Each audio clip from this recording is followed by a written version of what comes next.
Garden of Silent Promises. In a quaint little town nestled between hills and meadows, there was a forgotten garden behind the ancient Whitmore estate. Time had overgrown it with ivy and wild roses, but to Evelyn, it was magic.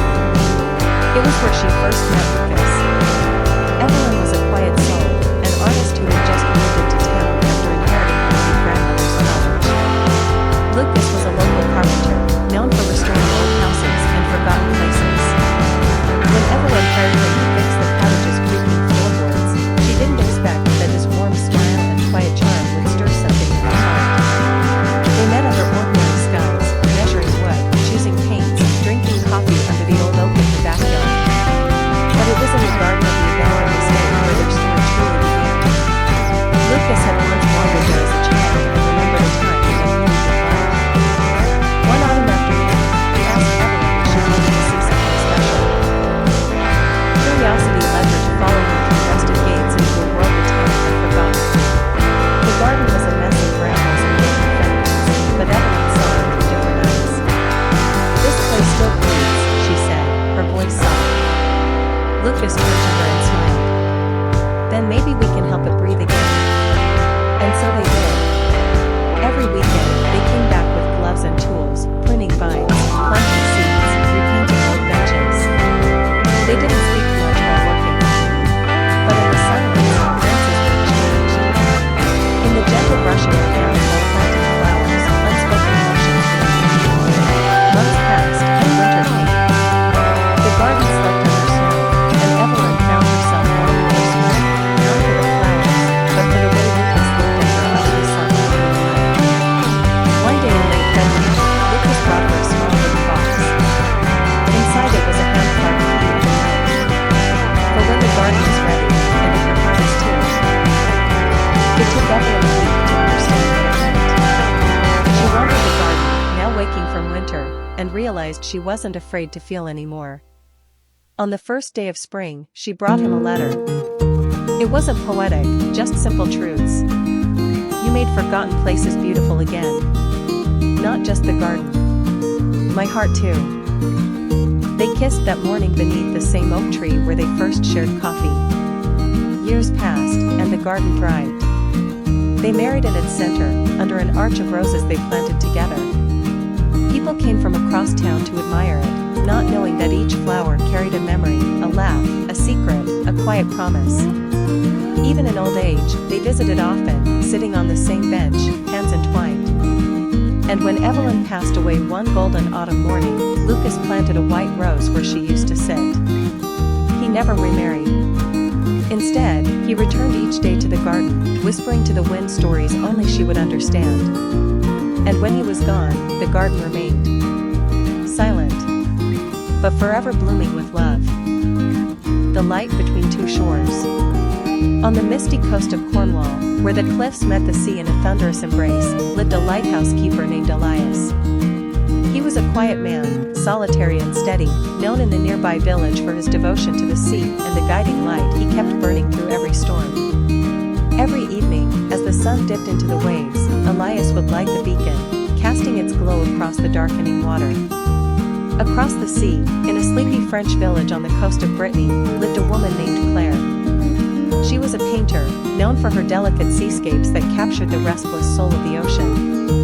From her small cottage perched above the beach, she often painted a distant light that blinked faintly across the channel, a light she had never seen in person, but one she felt connected to, somehow.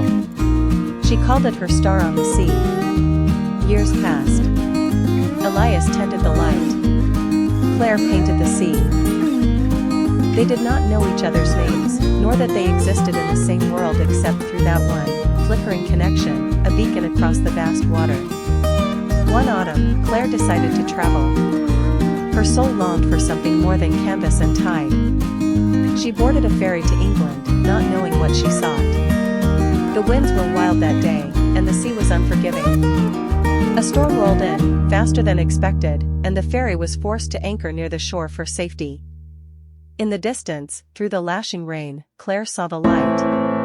The same light she had painted for years. The next morning, when the sea had calmed, Claire walked to the lighthouse. It was just past dawn when she reached the edge of the cliffs. The air was still wet with storm, and gulls cried above her. The heavy door creaked open, and Elias stood there, older than she expected, with sea-worn hands and eyes that mirrored the ocean. He looked at her as if he'd seen a ghost. "You came," he whispered, though he had never met her. Claire smiled, her eyes filling with tears. "I think I've been trying to for years." He invited her in. They spoke for hours, of tides, of storms, of art and light and loneliness. Elias showed her the lighthouse mechanisms, the journals he kept, and the paintings of the coast she had brought with her. One of them showed his lighthouse perfectly, though she had never seen it up close until that day. They laughed at the strange magic of it, two souls on opposite shores, connected by a beam of light and a longing neither could name. Claire stayed in the village for the rest of the season. Every evening, she returned to the lighthouse. Sometimes they spoke. Sometimes they just listened to the sea. Slowly, gently, their hearts grew toward each other, like the tide rising to meet the land. By the first snow, she moved in. Years later, visitors to the coast speak of the lighthouse keeper and the painter who lived at the edge of the world. They say their love was made not of fire or fury, but of light, the soft, steady kind that guides you home through any storm. The bridge between us. In a quaint town nestled between rolling hills and a gently flowing river, there stood an old stone bridge, the kind that had weathered decades of footsteps, whispers, and secret glances. For the people of Elmridge, it was merely a passage. But for Amelia Hart and Theo Rivers, it was where their story began. Amelia was a young woman with a quiet heart and a love for poetry. She worked at the town's bookstore, tucked into the corner near the bridge. Every morning, she'd unlock the door, brew a fresh pot of coffee, and place a book of poems in the window, hoping someone might find a piece of themselves in the verses. Theo, a landscape photographer, had returned to Elmridge after 10 years of traveling the world. After losing his father, he came back to the house he grew up in, unsure of what he was searching for, maybe comfort, maybe purpose, or maybe something he hadn't yet understood. Their first encounter was subtle. A shared glance as Theo crossed the bridge, camera in hand, while Amelia sat on the bench just beside it, reading Neruda beneath the early morning sun. She looked up, their eyes met, and for a brief moment, the world paused. But neither spoke. Days passed. Theo kept crossing the bridge at the same time each morning. Sometimes he'd wave, sometimes she'd smile. And then one morning, he stopped. "Do you mind if I take your picture?" he asked.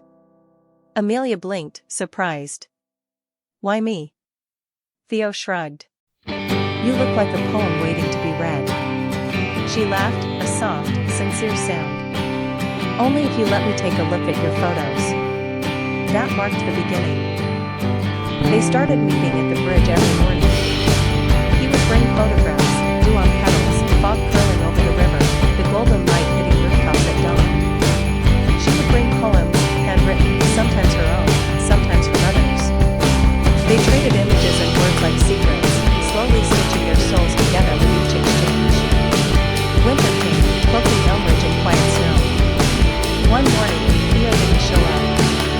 Amelia waited an hour on the bench, her fingers freezing, her breath catching in the cold air.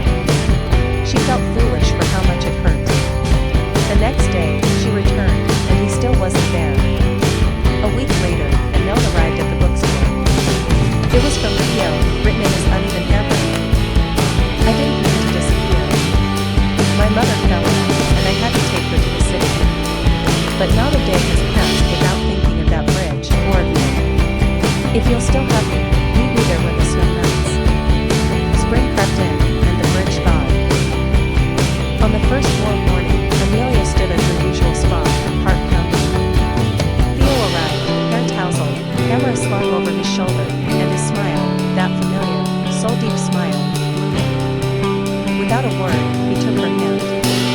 "I missed you," she said.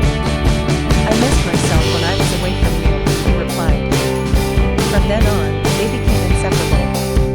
They spent seasons wandering through forests and photographing wildflowers. They published a book, her poems paired with his photographs, titled The Bridge Between Us. It became a quiet success, read by those who believed in